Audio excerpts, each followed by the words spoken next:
السلام علیکم تمام دیکھنے والوں کو ڈیری اینڈ اینیمل لائف میں ویلکم۔ آج ہم گوٹ فارمنگ کے حوالے سے بات کریں گے۔ گوٹ فارمنگ جو ہے وہ اسٹال فیڈنگ پہ ہونی چاہیے یا چروائی پہ، تو دونوں کا کمپیریزن کریں گے، دونوں کے درمیان فائدے اور نقصانات دونوں کے شیئر کریں گے۔ تو اگر آپ نئے گوٹ فارمر ہیں تو اس کے لیے شروع میں سب سے جو ضروری بات ہوتی ہے وہ یہ ہے کہ آپ نے ڈیری کے جو اخراجات ہیں ان کو کم سے کم کرنا ہے۔ تو جو گوٹ فارمنگ کے شروع کے اخراجات ہیں ان میں سب سے زیادہ جو آپ کے اخراجات ہوں گے پرچیزنگ کے بعد وہ ان کے چارے پہ ہوں گے۔ تو اس کو آپ نے کنٹرول کرنا ہے کہ کس طرح سے آپ کنٹرول کر سکتے ہیں۔ اگر آپ کے پاس زیادہ وسائل ہیں پھر تو کوئی مسئلہ نہیں ہے، آپ اسٹال فیڈنگ کریں، اچھے طریقے سے کریں۔ لیکن اگر آپ کے پاس زیادہ وسائل نہیں ہیں اور اسٹال فیڈنگ کے لیے آپ کے پاس اخراجات برداشت کرنے کی ہمت نہیں، تو پھر آپ کے پاس جو آپشن بچ جاتا ہے وہ ہے چروائی کا، کہ آپ بکریوں کو چرا کے لائیں۔ چروائی پہ آپ کا جو اخراجات ہیں وہ بہت کم ہو جاتے ہیں، مطلب کہ چارے کی کاسٹ ہے وہ 0% ہو جاتی ہے۔ تو شروع میں اگر آپ چروائی کر سکتے ہیں، حالانکہ چرائی ایک مشکل کام ہے، سخت گرمی میں تو بہت زیادہ مشکل ہے، تو سردی میں بھی آسان تو نہیں ہے، اور سردی میں اور بھی ایشوز ہوتے ہیں کہ چارہ ہوتا ہی کم ہے چرنے کے لیے۔ تو اگر آپ شروع کر رہے ہیں تو شروع میں آپ کو اپنے اخراجات کنٹرول کرنا پڑتے ہیں۔ تو اگر آپ کے پاس زیادہ وسائل نہیں ہیں اور آپ اس کے باوجود اسٹال فیڈنگ کر رہی ہیں اسٹارٹ میں، تو وہاں پر ایک ایشو یہ بھی ہو سکتا ہے کہ ایسے جانور جو آپ کے فارم کا پروفیٹیبل حصہ نہیں بن رہے، مطلب کہ آپ کی وہ بکریاں جو بچے لگاتار نہیں دے رہی، مطلب سال یا 1.5 سال کے بعد وہ بچے دے رہی ہیں،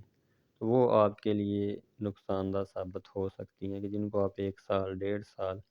پرچیز کر کے بازار سے چارہ ڈالیں گے تو پھر مشکلات بہت زیادہ بڑھ جائیں گے۔ لیکن اگر آپ کا چارہ اپنا ہے تو پھر یہ ایشو نہیں ہے، پھر آپ اس کو مینیج کر سکتے ہیں۔ تو دوسرا جو بہترین طریقہ ہے وہ اسٹال فیڈنگ ہے۔ اگر آپ کے پاس وسائل ہیں تو آپ شروع سے کر سکتے ہیں، لیکن اس کے لیے یہ ہے کہ آپ کا اگر ایک دن بھی لیٹ ہوتی ہے، آپ کی جو گوٹ ہے وہ اگر لیٹ جا کے ہیٹ میں آتی ہے تو جتنے دن وہ لیٹ آئے گی اس کے حساب سے آپ کو پر ڈے کاسٹ پڑے گی۔ تو اگر وہ دنوں کی ہے تب بھی مشکل ہے، اگر مہینوں میں ہے تو تب بھی مشکل ہے۔ تو اس کے حوالے سے اگر سٹارٹ میں کوئی کم وسائل سے گوٹ فارمنگ سٹارٹ کرنا چاہ رہے ہیں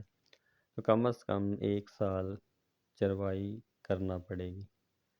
تاکہ آپ کے اخراجات شروع میں کم سے کم ہوں۔ اور اگر ایسی کوئی آپ کے پاس گوٹ ہیں جو شروع میں جلدی میں ہیٹ میں نہیں آ رہی، 2 4 ماہ 6 ماہ یا 1 سال، اگر وہ لیٹ بھی ہو جاتی ہے تو وہ اس کے جب اخراجات آپ پر نہیں ایکسٹرا پڑ رہے ہوں گے تو وہ آپ اس کو مینیج کر سکتے ہیں۔ لیکن جو سب سے زیادہ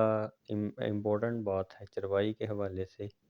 وہ یہ ہے کہ آپ کو ویکسین ان کی لازمی کروانا پڑے گی،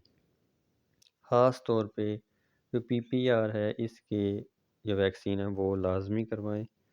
تاکہ آپ کے جو فارم کا نقصان ہے وہ نہ ہو۔ باقی بھی جو ویکسین ہے اس کے علاوہ وہ بھی لازمی ہیں، لیکن PPR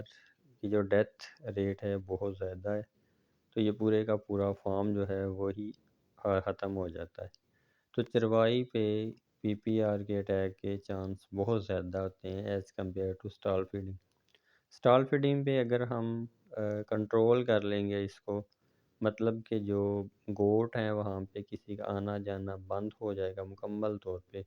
صرف ملازمین ہی رہیں گے، اور ملازمین بھی پراپر یونیفارم میں جائیں گے، مین کے بایو سکیور ہم بنا دیتے ہیں،